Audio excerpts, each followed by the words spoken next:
ازيكم حبايبي، عاملين ايه؟ النهارده هنعمل طريقه عمل العاشوره المصريه بطريقه مصريه واصيله وسهله ومكوناتها سهله وفي كل بيت. معانا هنا حوالي من نص كيلو من القمح البلدي زي ما انتم ما شايفين. بضيف ليه ميه زي ما انتم ما شايفين كده اهو، وبعد كده بحطها على النار واسيبها ان هي تغلي معايا شويه زي ما انتم ما شايفين بالشكل ده. بعد ما طلعت معايا من على النار وهي سخنه كده ببدا ان انا اضربها بالهاند بلندر نص ضربه، مش بخليها ناعمه، واحط عليها مقدار السكر المناسب ليا. يعني انا هنا حاطه حوالي ربع كوبايه سكر على حوالي نص القمح البلدي. وبعد كده بعد ما بقلبها كويس بالسكر بروح ان انا اضيفها على النار، وبعد ما بقلبها تقلبتين بحط عليها مقدار من 2 كيلو اللبن، وبسيب شويه تاني معايا من اللبن علشان هستخدمهم في حاجه تانية. وابدا ان انا اقلبها زي ما انتم ما شايفين اهو. بسم الله ما شاء الله، كل سنه وانتم طيبين يا جماعه. ودي حاجه طبعا سهله واقتصاديه معانا وحلوه وفي كل بيت مصري.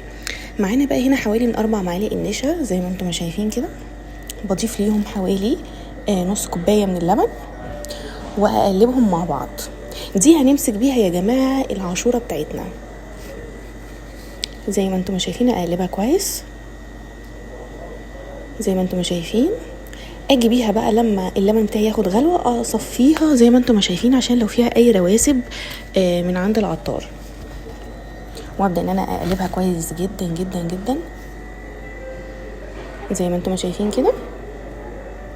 واول ما بتبقبق معانا زي ما انتم شايفين كده دي معناها ان هي خلاص معايا استوت اهي. بسم الله ما شاء الله. وابدا بقى ان انا احط كيسين من الفانيليا علشان تديها الطعم بتاعي اللي انا محتاجاه، واقلبها التقلبتين بتوعي زي ما انتم شايفين ما شاء الله. وابدا بقى اجيب السلاطين عندي بقى، اي حاجه انا عايزه اصب فيها زي ما انتم شايفين. عايزه اقول لكم ان الطريقه دي يا جماعه طريقه طعم زمان واهل زمان، وطريقه كريمي كده وجميله جميله، مش هتندموا، خطيره بمعنى اصح بجد. يعني بتفكرنا بجد بايام زمان وايام تيتا وجدو. لا لا خطيره والله العظيم، جربوها مش هتندموا. وابدا ان انا اصبهم بالشكل ده اهو. بقى عندي السلاطين بالشكل ده زي ما انتم شايفين. عايزين بقى تزوقوها بالطريقه اللي انتم بتعجبكم عادي. انا هنا بزوقها بطريقتين، طريقه مثلا مكسرات، طريقه زبيب، طريقه جوز هند زي ما انتم شايفين كده، وفي طريقه بتبقى الساده للي مش بيحب ايه الحاجات دي زي ما انتم شايفين ما شاء الله تبارك الله. خطيره، لوحه فنيه زي ما انتم شايفين بالشكل ده اهو. نحط برضو الزبيب زي ما انتم شايفين بالشكل ده اهو. تقدري تختاري اللي انت عايزاه، اللي انت عايزه تشكليه، عايزاه ساده زي ما قلت لك، عايزاه بزبيب، عايزاه جوز هند، بس زي ما انت عايزه اهو. يعني ما شاء الله تبارك الله،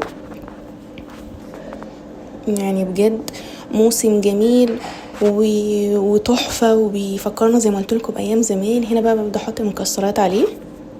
عايزه اقول لكم ان هي اصلا فيها طعم غني مكلسم ويفكرك طبعا بايام زمان، ووصفه اقتصاديه وتنفع للمناسبه.